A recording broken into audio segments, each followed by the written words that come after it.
मी छगन चंद्रकांत भुजबळ गांभीर्यपूर्वक प्रतिज्ञा करतो की कायद्याद्वारे स्थापित झाले आहे अशा भारताच्या संविधानाबद्दल मी खरी श्रद्धा व निष्ठा बाळगेन। मी भारताची सार्वभौमता व एकात्मता उन्नत राखेन।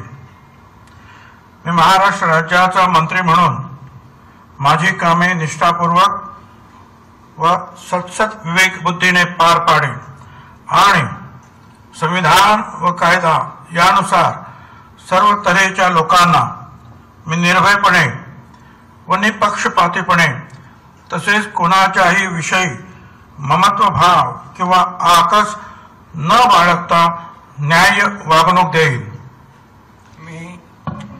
मी छगन चंद्रकांत भुजबळ गांभीर्यपूर्वक प्रतिज्ञा करतो की महाराष्ट्र राज्याचा मंत्री म्हणून माझ्या विचारार्थ आणली जाईल किंवा मला ज्ञात होईल अशी कोणतीही बाब असा मंत्री म्हणून माझी कामे यथायोग्य पार पाडण्यासाठी आवश्यक असेल ते खेरीज करून एरवी मी कोणत्याही व्यक्तीला किंवा व्यक्तींना प्रत्यक्षपणे वा अप्रत्यक्षपणे कळवणार नाही किंवा त्यांच्याकडे उघड करणार नाही।